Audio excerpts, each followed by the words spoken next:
Hello friends, then we had done 8 examples. Today we'll go for the 9th one.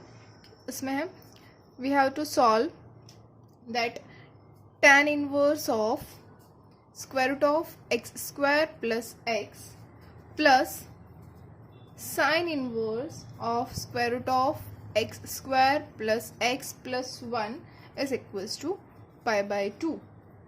Okay, we have to solve this. Okay, यहाँ पे हमें prove नहीं करना है, हमें solve करना है. तो सबसे पहले हमारे पास tan इनवर्स ऑफ ये है square root of x square plus X और sine inverse of square root of x square plus x plus 1 है.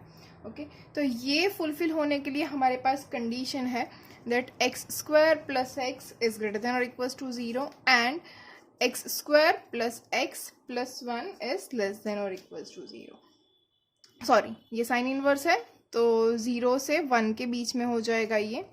ओके, 0 इज लेस देन और equals to x square plus x plus 1. ये मैं फिर से लिख देती हूँ. 0 इज लेस देन और equals to x square plus x plus 1 is less than और इक्वल्स टू 1 साइन इनवर्स के लिए, और टेन इनवर्स के लिए हो जाएगा x square plus x is greater than और इक्वल्स टू 0.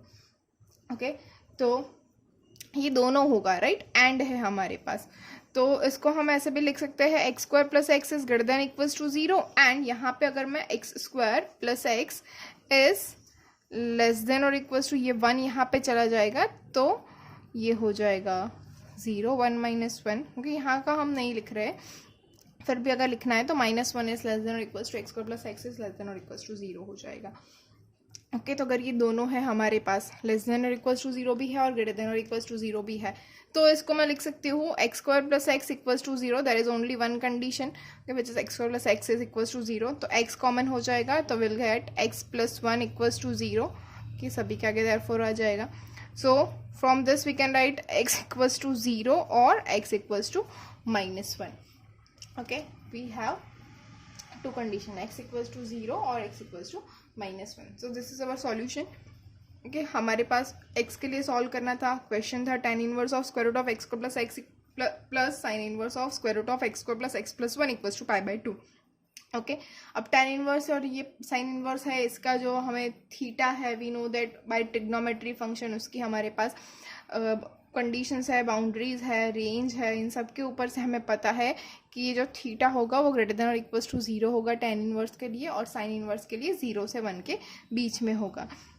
ओके, तो ये हो गया हमारा answer. Now will go for the next example, 10th one. Okay, 10th क्या होगा, if we have cos inverse of x by a plus cos inverse of y by b is equals to alpha. Okay, if we have that cos inverse of x by a plus cos inverse of y by b is equals to alpha, then we have to prove that x square upon a square minus 2xy upon ab cos alpha plus y square upon b square is equals to sin 2 alpha. ये हमें prove करना है. Okay, तो क्या करेंगे हम इसके लिए, इसको प्रूव कैसे करेंगे. ओके, तो हमें याद रखना है क्या था हमारे पास, we have that cos inverse x by a. We have cos inverse x by a is equals to, suppose a ले लेते हैं, let A cos inverse x by a is equals to a and cos inverse y by b is equals to b. Okay, तो हमारे पास था कि a plus B is equals to alpha. Okay, we have given that a plus B is equals to alpha. उसके ऊपर से हमें prove करना है x square upon a square minus 2xy upon a b cos alpha plus y square upon b square sine 2 is equals to sine 2 alpha. Okay, तो अब हमारे पास आ गया a plus b equals to alpha. तो हम तो इसके ऊपर से हम लिख सकते हैं x by A is equals to cos A और y by B is equals to cos B. ये दोनों हो गया हमारे पास. तो हम ये भी फाइंड कर सकते हैं cos of a plus b. Cos of a plus b, इसका फॉर्मूला क्या हो जाएगा, we know that cos a into cos b minus sine a into sine b. ये हमारा फॉर्मूला हो गया. ओके, अब कॉस ए हमारे पास है क्या है, x by a, cos b है y by b, minus sine क्या हो जाएगा, square root of 1 minus x square upon a square, और साइन भी हो जाएगा 1 minus square root of 1 minus y square upon b square. Okay, ये हो गया। ये किसके बराबर है?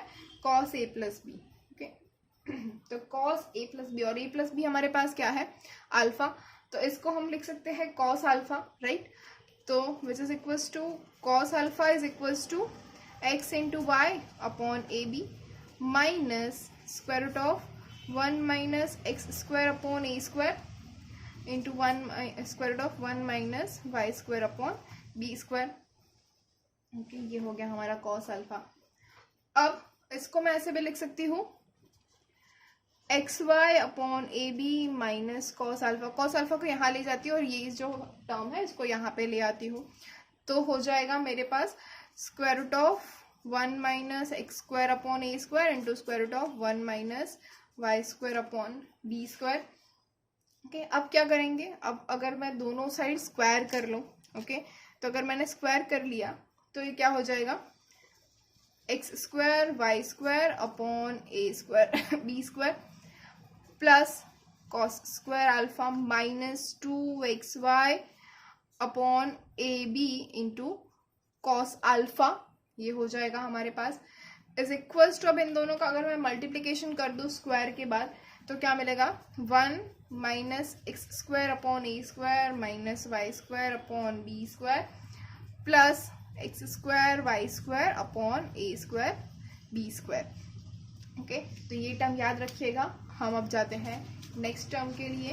ओके, तो इसके ऊपर से हम क्या लिख सकते हैं? We can write that x square upon a square, ये जो हमारे पास राइट साइड थी वो सारी में नेगेटिव वाली टर्म्स हम लेफ्ट साइड में ला रहे हैं, तो x square upon a square plus y square upon b square. Okay, यहाँ पे है हमारे पास minus 2xy upon a b cos alpha, वो ऐसे ही रख रहे हैं, बाकी सब हम राइट साइड में ले जा रहे हैं। तो विच इज इक्वल टू क्या हो जाएगा? 1 minus cos square alpha. Okay, ये 1 minus cos square alpha equals to क्या हो गया? Sine square alpha. ओके, तो hence we have proved that, हमें क्या प्रूव करना था? X square upon a square plus y square upon b square minus 2xy upon a b cos alpha is equals to, हमें prove करना था sign square alpha, और वो prove हो गया है। ओके, तो अब चलते हैं नेक्स्ट एग्जाम्पल के लिए। एग्जाम्पल नंबर 11 में क्या होगा? हमें प्रूव करना है, prove that 9π/8 minus 9/4 sine inverse 1/3 is equals to 9/4 sine inverse 2√2 upon 3। ये हम कैसे प्रूव कर सकते हैं? कि तो यहाँ पे हम प्रूव करेंगे बहुत ही इजी वे से। ओके, तो फर्स्ट ऑफ ऑल हम जाएंगे LHS के ऊपर। LHS क्या है हमारे पास? वी हैव दैट LHS, यहाँ से हम 9/4 कॉमन निकाल सकते हैं LHS में से, तो मैं निकाल रही हूँ 9/4 in bracket 5/2 minus sine inverse 1/3, ये हो गया हमारा LHS। अब याद कीजिए हमारे पास जो थी cos inverse x plus sine inverse x equals to π/2, तो याद होगा सभी को, लेकिन फिर भी मैं लिख रही हूँ। क्या था हमारे पास? Cos inverse x plus sine inverse x is equals to π/2। अगर ये था हमारे पास, तो इसके लिए मैं लिख सकती हूँ π/2 minus sine inverse x is equals to cos inverse x होगा ये। ओके, तो यहाँ पे क्या हो जाएगा? 9/4 in bracket yes π/2 minus sine inverse, तो क्या हो जाएगा? Cos inverse of 1/3। लेकिन हमें चेक करना होगा जो 1/3 है वो -1 से 1 के बीच में है। यस, वो -1 से 1 के बीच में आता है, तो ये पॉसिबल होगा, वरना ये पॉसिबल नहीं होगा।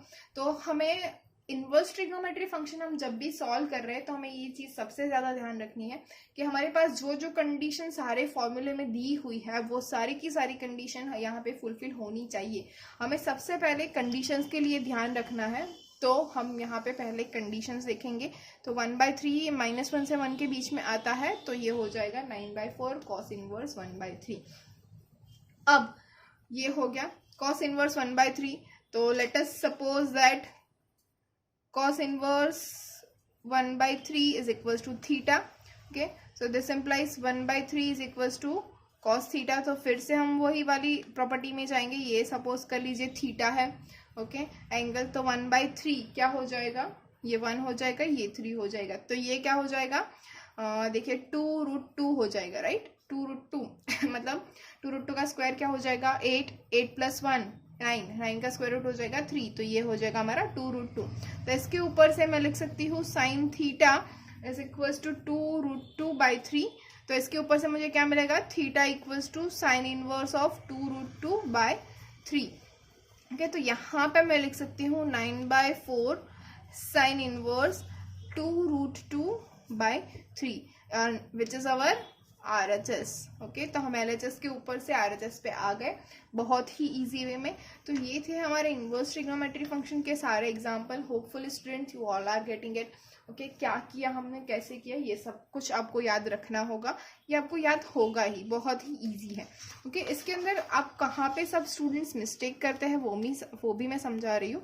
आपने एक तो मैंने पहले ही बात कर दी कि कंडीशंस जो है वो हमें ध्यान में रखनी ही है ऑलवेज, वहाँ पे कोई भी मिस्टेक नहीं होनी चाहिए।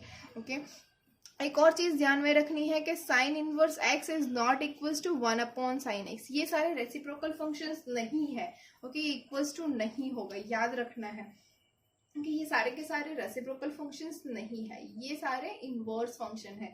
इसके अंदर कंडीशंस है, प्रॉपर्टीज है, वो सब फुलफिल होने के बाद ये फंक्शन बनते हैं। तो साइन एक्स का रेसिप्रोकल क्या है, कॉसिकेंट है। ओके, तो कॉसिकेंट फंक्शन जो है वो साइन का रेसिप्रोकल है, साइन इनवर्स नहीं है। फिर से मैं बोल रही हूँ, सेम कॉस के लिए सिकेंट है, नॉट कॉस इनवर्स। फिर टेन के लिए कॉट है, नॉट टेन इनवर्स। ये हमें याद रखना है सबसे पहले, यहाँ पे सबसे ज्यादा मिस्टेक हो रही है।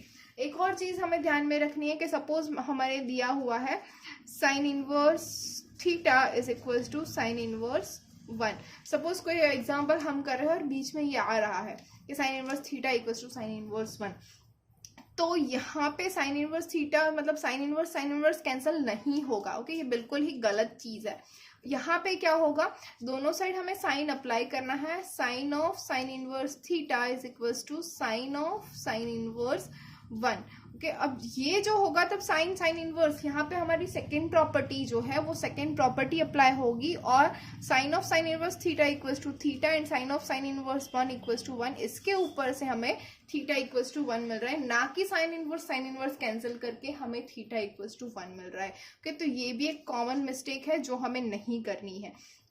ओके, एक और चीज मैं बता दूं आपको कि याद रखिए आपको अगर ट्रिग्नोमेट्री फंक्शन और इनवर्स ट्रिग्नोमेट्री फंक्शंस के फॉर्मूले नहीं याद रह रहे हैं तो एक पेज के ऊपर सारा लिख के आप चिपका दीजिए कहीं पे भी, या फिर आप जो नोटबुक यूज कर रहे हैं मैथ्स की कि उसके लिए फर्स्ट पेज या लास्ट पेज एक पेज ऐसा बना दीजिए बीच में जहाँ पे आप सिर्फ और सिर्फ इसके फॉर्मूले यूज कर रहे हो, इसकी कंडीशंस जो है वो लिख रहे हैं, और ये बारी बारी से जितनी भी बार आप नोटबुक ओपन करें वो सारे एक बार पढ़ लीजिए, तो आप इजीली इसको पास आउट कर पाएंगे। ओके, रही बात एप्लीकेशंस की, तो ये कहाँ पे अप्लाई होता है, हम यहाँ इसका कहाँ पे यूज करते हैं।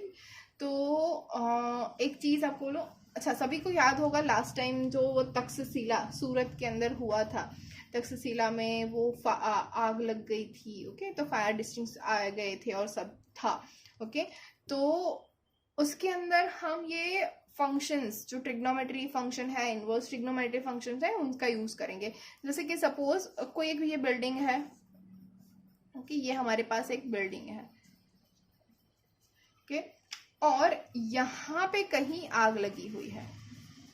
ओके, तो ये जो भी फायर डिस्टिंग्विशर वाले आए हैं, फायर डिस्टिंग्विशर वाला है, ये यहाँ पे है, इसकी हम हाइट नहीं ले रहे हैं। ओके, तो ये जो डिस्टेंस है सपोज वो है 25 मीटर्स। ओके, और ये जो डिस्टेंस है वो है 100 मीटर्स। ओके, तो यहाँ से वो कैसे पानी डाले तो उसके ऊपर से ये आग बुझ जाएगी। ओके, उसमें तो ये जो है वहां पे फंक्शन क्या आ जाएगा, ये हो जाएगा हमारा tan theta. Okay, we know that tan theta क्या हो जाएगा 100/25, ये हमारा थीटा हो जाएगा। तो tan theta is equal to क्या मिलेगा 4। तो थीटा हमें क्या मिलेगा, tan इनवर्स 4। अगर ये जो है हमारे पास बंदा, उसको इनवर्स ट्रिग्नोमेट्री आता है, तो अगर वो tan इनवर्स 4 इस एंगल से वो अगर ये जो है अपना फायर डिस्टिंक्स चलाएगा, तो ये आग बुझ ही जाएगी कि यहाँ पे मैथमेटिक्स यूज होता है। ऐसे कहीं सारे जगह है जहाँ पे ऐसे आप यूज करते हो मैथ्स। ओके, तो होपफुली आप सभी को समझ में आ गया है क्या है इनवर्स ट्रिग्नोमेट्री फंक्शन। यहाँ पे आज हमारा चैप्टर खत्म हो रहा है। अगर आपको कोई भी डाउट है, you can comment below and contact me. Thank you.